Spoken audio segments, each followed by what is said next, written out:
Então, bom dia. Eu aqui diz que está em direto, mas ainda não consigo ver se está alguma pessoa em direto ou não. De maneira que vou esperar. Bom, parece que sim.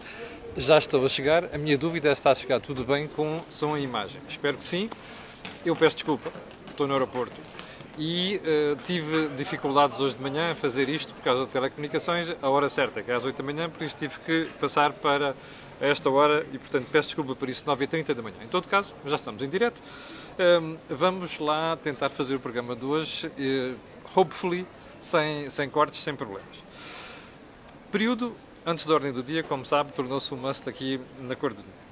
Primeiro ponto. No fim de semana, soube-se que o chefe de gabinete de António Costa foi advogado do Ciresp. O Ciresp, como sabem, é aquele sistema de comunicação de emergência que deu problemas na altura dos incêndios. Hoje em dia sabe-se que o problema não foi do Ciresp, o problema foi das poupanças forçadas que quem vendeu aquele sistema teve de fazer, curiosamente, quando António Costa era Ministro da Administração Interna em 2006. Mas, dizia eu, o chefe de gabinete, António Costa, foi advogado do Ciresp contra o Estado. Bem, e agora é chefe de gabinete de António Costa. Bom, quando confrontado com o assunto, ele diz que, bem, quando são assuntos relacionados com o Ciresp, ele pede escusa. Bem, mas o problema aqui não é só pedir escusa. Primeiro, o chefe de gabinete não tem propriamente uma pasta. Portanto, é alguém que, como o nome indica, chefia o gabinete do Primeiro-Ministro. Mas agora aqui a questão é uma questão de ética. Ou seja, é de responsabilidade e o juízo tem que ser feito pelo próprio chefe de gabinete António Costa. E porquê? Repare neste pormenor. Como é que uma pessoa que foi advogado do Ciresp e, portanto, atuou contra o Estado, agora vai estar do outro lado da barricada atuando pelo Estado contra outro tipo de interesses, nomeadamente interesses do Ciresp. E eu confesso que, do ponto de vista ético, não percebo esta atitude e, sobretudo, não entendo como é que uma pessoa se consegue sentir bem do ponto de vista ético, do ponto de vista de consciência, sabendo que, depois de ter estado num sítio, acaba por ir para o outro completamente oposto, ainda para mais, numa instituição contra a qual litigou até chegar àquele cargo. Bom, segundo ponto. Ainda a eleição de Jair Bolsonaro para presidente do Brasil. Eu estou espantado, continuo espantado, com o nível de argumentação, particularmente da esquerda em Portugal, em relação a este assunto. Eu já expliquei ontem, mais ou menos, o enquadramento que justifica, ou melhor, que explica porque é que aquilo aconteceu. Mas há aqui outro assunto que eu gostava de pegar. É a história de que o indivíduo vai fazer o que quer e vai acabar com a democracia no Brasil. Bem, eu não percebo. Uma democracia só pode acabar com um golpe militar. Ou então, pela via democrática, depois de infiltrar gente que controla o sistema, como aconteceu com o Hugo Chávez na Venezuela. Mas há aqui uma questão muito importante, dois pontos muito importantes que eu acho que a pessoa em geral está-se a esquecer, particularmente da esquerda. O primeiro é que Jair Bolsonaro e o seu partido não têm posição de destaque no Parlamento, no Congresso. Tem pouco mais de 50 deputados. Ora bem, para ter a maioria no Senado precisava de mais de 200. Ora, expliquem-me lá. Como é que alguém vai fazer o que quer, apesar de ter chegado à presidência? Um presidente no Brasil, a Constituição é parecida com a Constituição americana. E, portanto, um presidente no Brasil precisa do Congresso para governar. Ora, ele não tem maioria no Congresso. Primeiro ponto. Segundo ponto. Tenho ouvido alguns analistas contestarem a história do, bom, está bem, mas no Brasil ele não tem maioria, não sei das quantas, mas como é que fica o sistema de checks and balances? Ou seja, o sistema de pesos e contrapesos. Instituições que controlam outras instituições. A expressão, como sabe, vem do constitucionalismo americano. Bom, deixem-me fazer uma pergunta com a maior das honestidades. O Brasil não é o país que destituiu 2 presidentes via sistema do impeachment, ou seja, aquilo que é conhecido como impedimento, está originalmente na Constituição americana. Eu vou recordar às pessoas que em quase 300 anos de República Americana, o impeachment nunca chegou efetivamente a ser usado. Foi uma ameaça contra o presidente Nixon e quando ele percebeu que ia mesmo ser corrido, demitiu-se, foi-se embora. Como sabe, voltou a ser colocado quando foi da presidência de Bill Clinton. Não avançou. Volta a ser colocado agora em relação a Donald Trump por causa das alegadas mentiras que ele andou a contar durante muito tempo, inclusive na campanha eleitoral, nomeadamente o envolvimento da Rússia naquilo que são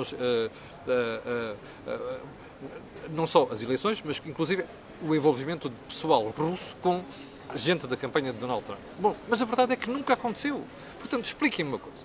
Um país que tem 2 impeachments, mal ou bem, é um país que não tem checks and balances. Eu confesso que não entendo esta argumentação. Há uma coisa que a esquerda, e às vezes as pessoas que não usam bem a cabeça, precisam de pensar, que é, não há exclusivos da democracia. A democracia é dos cidadãos e é dos partidos. Portanto, não há uns que são ungidos por um direito divino que além lhes disse assim, vocês são os guardiões da democracia na Terra. Percebem? E, portanto, vocês têm um direito e um poder que os outros não têm.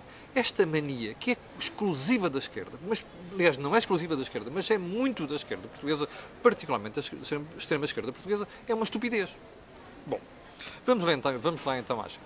Bem, discussão do Orçamento do Estado para 2019. Ontem, no Parlamento, tivemos direito a mais a um brinde, a uma benesse, que, como você já vai ver daqui a bocadinho, não é propriamente uma benesse. Então, o que é essa benesse? Como sabe, a oposição, os cidadãos andam a criticar o Governo por quando subiu o ISP, na altura ter dito que se o preço do petróleo subisse, o que acontecia é que se ia fazer um ajustamento do ISP. Isso nunca aconteceu. Bom, o Ministro das Finanças foi ao Parlamento ontem dizer que ia fazer esse ajustamento. Para já, na gasolina. Como sabe, vai afetar sobretudo cidadãos que utilizam o carro na sua função individual e não necessariamente transportes coletivos. E eu acho que há aqui uma incoerência, porque um governo que anda a dizer que quer criar passos mais baratos e favorecer o transporte público em detrimento do transporte privado, faça uma coisa destas. Mas a questão não está aqui. É que, como sempre, com o Dr. Mário Centeno e com o Dr. António Costa, há sempre falácias e histórias mal contadas. E esta história é uma delas. Repare, alegadamente o preço da gasolina vai baixar. Bom, mas o governo esqueceu-se de contar que vai criar a taxa de carbono. Aliás, vai agravar. E, portanto, aqui não vai ser apenas na gasolina. Vai ser no gasóleo e vai ser na gasolina. Você dirá, também é 1 cêntimo, ou pouco mais de 1 cêntimo. Não interessa. O que interessa aqui é que se baixa apenas na gasolina e depois a taxa sobre o carbono vai afetar a gasolina e o gasóleo. Portanto, como já percebeu, isto é mais uma daquelas jogadas em que o Governo se tornou habitué, quer dizer assim, estamos a desagravar a carga fiscal. E depois por trás vai e mete mais umas taxas, umas taxinhas, e mexe nos impostos e deixa ficar tudo na mesma. Ou seja, você está a ser enganado.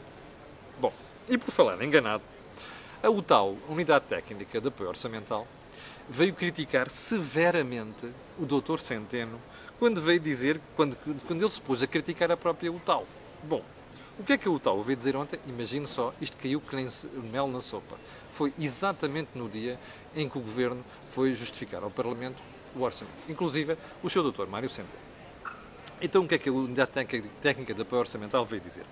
Com o devido respeito, aquela argumentação do Sr. Ministro das Finanças é tecnicamente incoerente. E tem toda a razão. Porque dizem muito bem, deixe-me lá olhar para aqui, bom, então o Governo diz que o déficit vai ser de 0,2, mas depois nas contas percebe-se que pode saltar para 0,5. Então para que é que existe aquela folga dos 590 milhões? Bem, e a Unidade Técnica de Apoio Orçamental tem toda a razão.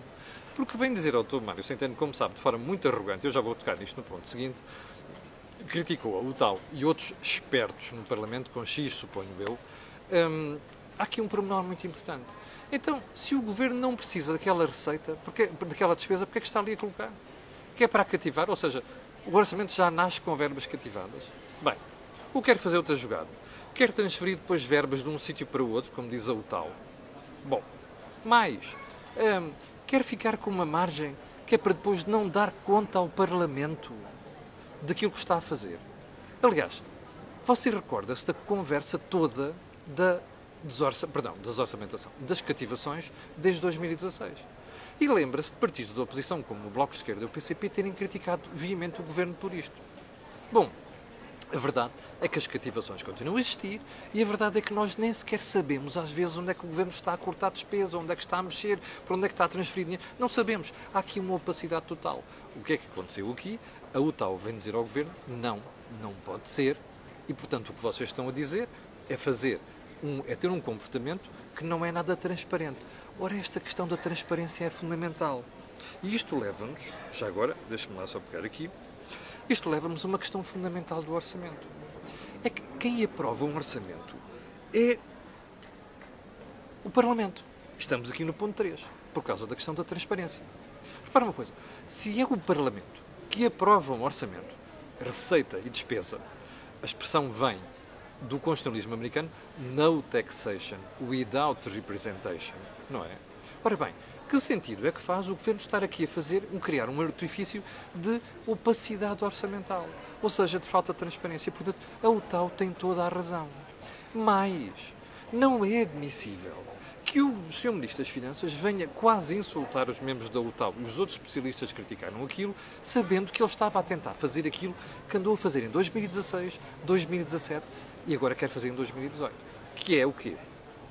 Arranjar estes subterfúgios que é para depois fazer cativações e vir dizer que cumpriu tudo. Eu já lhe disse aqui que até acho que o déficit de 0,2% vai ser cumprido no próximo ano. Mas vai ser cumprido porque, precisamente por causa destes artifícios que o Sr. Ministro das Finanças arranja sistematicamente. E, portanto, ele mereceu integralmente a crítica feita pela UTAU. Bom, e já agora convém dizer uma coisa. É assim, é bom que o Sr. Ministro tenha alguma humildade. Porque os ministros são nossos servidores. A palavra ministro quer dizer mesmo servidor. Ora, um servidor da causa pública e um servidor dos cidadãos tem de ir aos representantes dos cidadãos dar conta daquilo que está a fazer. Portanto, ele não se pode armar em dizer, pô, eu já tenho uma tradição de cumprir e não sei das quantas. Pois, cumpriu, mas com falta de transparência. E, portanto, é bom que há 4º ano as pessoas tenham acordado. Já que os deputados não fazem o trabalho, pelo menos fez a UTAU. Ora bem, e é bom que ele aprenda, mesmo estando de saída, como a gente sabe que está, é bom que ele aprenda que os ministros das Finanças têm que ser humildes e têm que ir lá ao Parlamento dar explicações sobre tudo aquilo que fazem. Bom, 4º ponto. Houve uma senhora ontem que me escreveu a dizer assim, sei lá, você deixou passar uma coisa. Andou para aí a falar do regime de pensões antecipadas, que foi muito criticado pelo PCP e pelo Bloco de Esquerda, e que o Governo diz que não é bem assim, e depois diz que não pode ir mais adiante, porque entretanto aquilo poderia pôr em causa o equilíbrio da segurança social, não sei das quantas. E ele diz assim, você não viu a entrevista que a doutora Cláudia Joaquim, que é a Secretária de Estado da Segurança Social, deu ao seu jornal? Eu fui ver realmente na semana passada, aqui ao Jornal de Negócios, e dei com esta manchete. Bom, a manchete diz assim: Secretário de Estado da Segurança Social, em entrevista, diz que o Governo vai estudar a aplicação das novas regras de acesso à reforma também à CGA, Caixa Geral de Apresentações. Eu hei de voltar a este tema daqui a uns dias, porque isto é mais um prego no caixão do sistema de pensões em Portugal. Levar isto para a Segurança Social. Bom, mas o problema não está aqui, porque a senhora que me chamou a atenção tinha razão, que é Palmira. Obrigado, Palmira. Diz assim, Cláudia Joaquim afirma que novo regime de pensões foi sempre discutido com PCP e Bloco. Hã? Espera aí.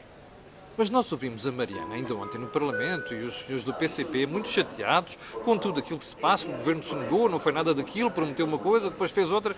Mas espera aí, alguém está aqui a mentir. E não vale a pena virem aqui com as histórias de não, é uma divergência de entendimentos, não sei quantos. Não. Isto é mentira. Alguém está a mentir. Ou está a mentir a Secretária de Estado Cláudia Joaquim, ou estão a mentir os responsáveis do Bloco de Esquerda e do PCP, que vieram dizer não foi nada disto que nos prometeram, não foi nada disto que nós negociámos por trás da porta.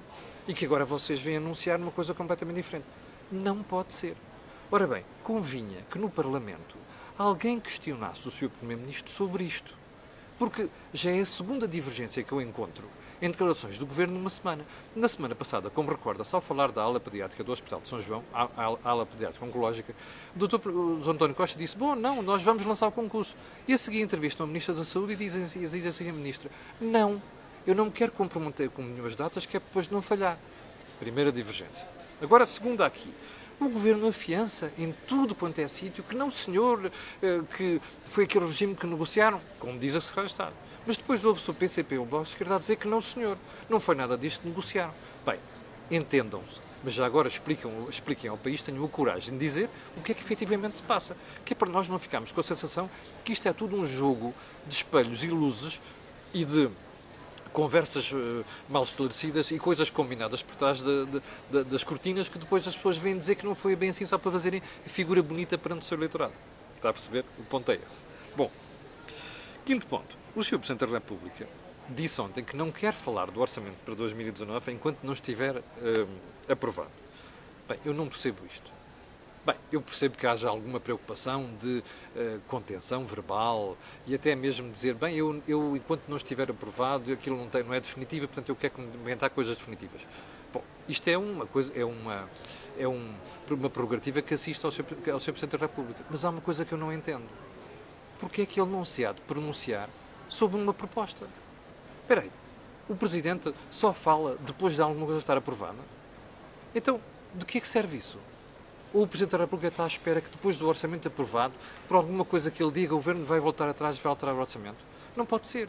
Se o Presidente da República acha que alguma coisa não está bem no orçamento para 2019, e eu acho que há muitas coisas que não estão, ele tem de dizer agora.